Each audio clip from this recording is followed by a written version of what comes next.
Hello, you're welcome once again to my YouTube channel. My name is Beatrice Chimbi and I'm glad that you've joined me today. If you're new, you're most welcome. If you're a subscriber already, welcome once again.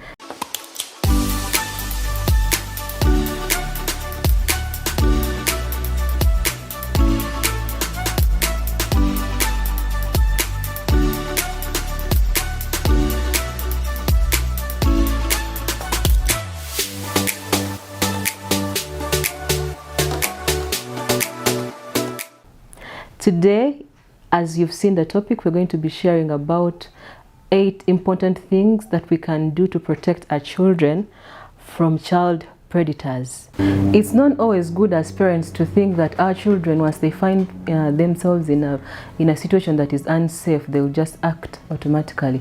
It's very important to teach our children early on, help them understand some of these points. The first point being teaching our children to say a big no.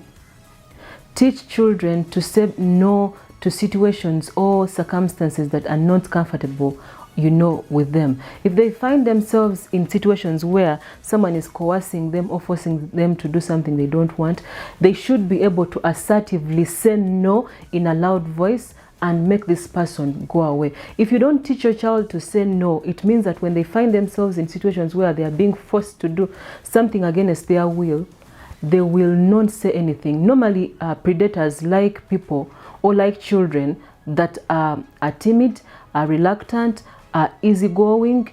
Children, they can coerce and they can read them from afar. Okay, some people can just say become friendly with them, but this is not good. You have to teach your child to say no if they find themselves in a situation which is not good or which they can't act upon or which is not friendly to them. You need to teach them to trust their instincts. Sometimes, like, our instincts tell us that this is a wrong person or this is a wrong thing. So we need to teach our children to understand and read their instincts, to teach our children to assess situations. Ask them questions that lead them to that area, whether they know what a bad situation is and a good situation is. They should know how to protect themselves earlier on. So assessing a situation is when you've already talked to them about what the bad situations are. As parents, we know it very well that we are very aware of so many bad situations. Like, you find someone is touching your child in a manner which is not good, or saying to them words that are not good. They should be able to assess that this is one of the situations my mom told me that was wrong. And so this will help them be protected because they will find a way of escaping it. Don't assume that the child knows. Like, we get so taken up by our day-to-day activities and work, and we forget to, when you think about your child finding themselves in a situation that is bad, you feel like, I think she knows. No, teach them exactly what you want them to do. List a number of scenarios and tell them what to do when they find themselves in such situations. Thirdly, do not teach what they used to teach us when we were young, the stranger danger. Don't talk to strangers. Child safety experts have pointed out that a child who is being taught that don't talk to strangers will be one who will be in a bad situation or will need help, but they will even fear to ask for help because their parents told them not to talk to strangers. Instead, we need to teach our children that when they find themselves in a situation when they need help, they should, you designate certain kind of people, or you describe certain kinds of people they can talk to. E.g., if you see a policeman, if you see a police station, if you see someone with a baby, a parent, you can easily talk to them for help. The stranger danger phenomenon, in our era, we grew up like that, where they would tell you no talking to strangers. I believe even some parents, even right now in this era, they are still doing that. But it is dangerous. It's very dangerous because the child will think that it will instill fear in them. It will make the child think that everyone else is a stranger. Okay? Or because these child predators come in a friendly manner, they will think that since this one is not scary, is not harsh, then maybe they are not strangers. And some of these people come already when the children know about them. either their aunties, their uncles they have seen around home, and so they think these people are safe. So instead of that, we should teach our children the skill, okay, the skill of how to escape. The skill is you need to talk to someone who is, you know, responsible. My mom used to say, like, when she was teaching me how to be alone, how to travel alone from school, she would tell me, if you find yourself in a situation where you're lost, please go to any responsible person. She described these responsible people as to be police people, traffic people. Those days there were those people in the tax park who used to put on gowns. They're the people you should ask where the taxis go to your home are. And I've grown up like that. Even when at my age, if I find myself in a situation where I need to ask someone for something and I'm stranded, I find myself looking around for the responsible person that my mom talked about.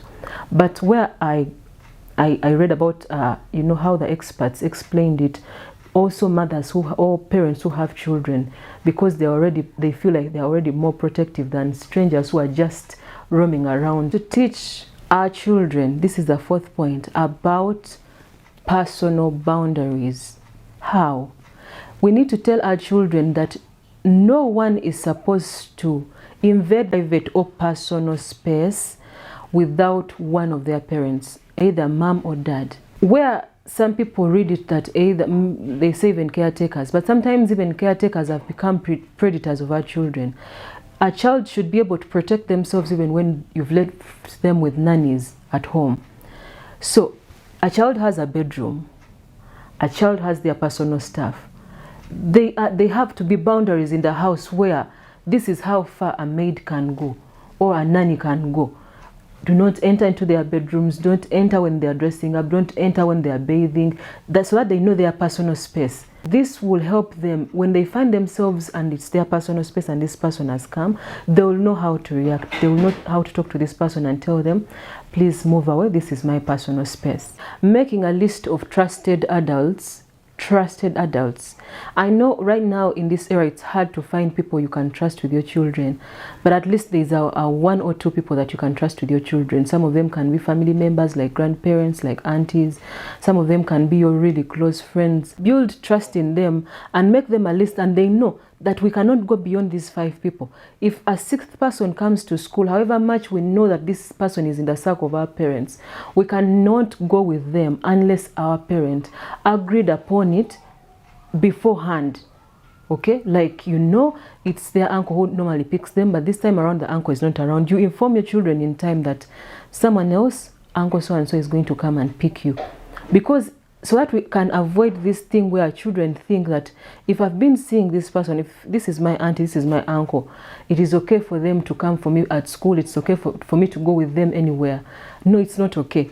You have to make a list of people that are trusted, that can be close to your children, because at least your instincts know your heart knows these people that you can trust your children with. Explain to them what to never do, e.g., never ever go anywhere with someone that is not designated to you by your parent. If this person, however much you know them, wants to take you, scream as loud as you can and run. If they grab you, you can fight for yourself, like hit them. There are classes in some of the schools we take our children to. There are classes where they teach children self-defense, that taekwondo classes. Let's endeavor to invest in our children as early as possible to learn how to protect themselves, self-defense, so that when they find themselves in situations where they have screamed and no help has come, at least they can fight and try to fight for themselves. The other thing, the other point in how to protect them is by not instilling fear in them.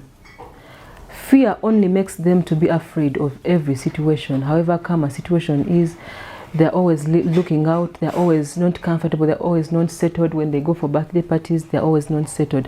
Instead, instill in them confidence, okay? Instill in them skills. Let them be confident. Ask them or train them that when you find yourself in a situation where we are in a public place, but you've been separated from your parents and there are so many people, what do you do?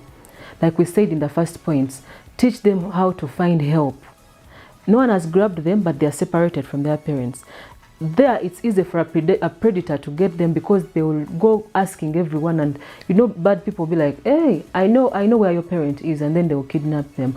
But it's better to tell them exactly, because in most places where children are, or we are surrounded by responsible people. Either there is a bank, or there is a market, or there is a police station. And my mom always told me, ask someone who is seated. I don't know why, but she would tell me, buzo muntu atudde, don't ask people who are walking. So, or someone like a policeman. Every child from around primary 1, they know who a policeman is. Ask a policeman, I'm lost, my name is this and this. Teach your children your names, your phone numbers, okay? So that it's easy for them to find help when they need it. Imagine a child is lost. It's easy if the child knows your phone number offhand, that they will call you and you'll find your child. But here we are in this generation where our children, even up to like primary 7, they don't know our phone numbers. They don't know anything. They only know mom is called Beatrice. But there are many people who are called Beatrice. But the only thing that can separate mommy from the other people is the other names, either the more 3 names or more 2 names. So we watch out and we teach our children confidence and skill than instilling in them fear.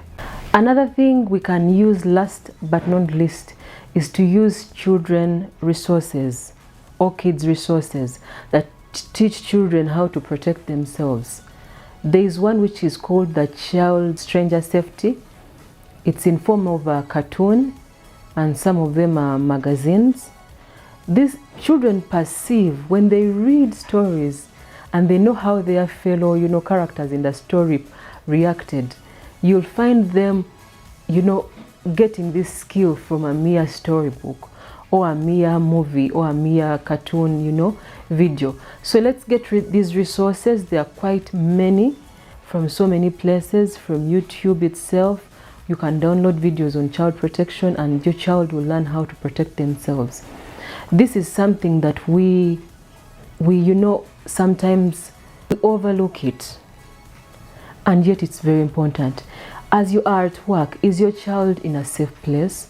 Some of the children take themselves back home. Some of them bring themselves to school or take themselves to school. Are you sure you've skilled them enough to be able to, overcome any danger? This is a question that I pose to you much as I pose it to myself too. I'm also a mother, I'm also a parent. We need to continuously invest in giving these drills to our children, so that they don't forget them, so that it becomes part of them, and then leave the rest to Christ. Well, as we conclude, I want you to know that protecting our children is majorly or partly our job, but it's primarily God's job, because the Bible says that if He doesn't keep a city, those who keep it in vain. Ensure to pray for your children, pray for them, dedicate them in the hands of God, surround them, that God will give them wisdom to escape certain scenarios if they find themselves in such places. So if you're very, very, not attentive or not present in your children's lives, please ensure to, assign time and, practice these drills with your child.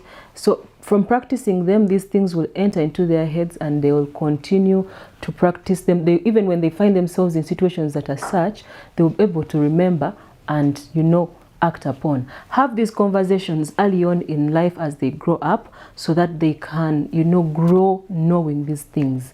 Thank you for watching. For any other points that you think are very important for us as parents, please consider commenting, like, share this in many groups. Let us learn together. Thank you so much for watching. That has been it for today. From me to you, Beatrice Chimpi, as always. Bye.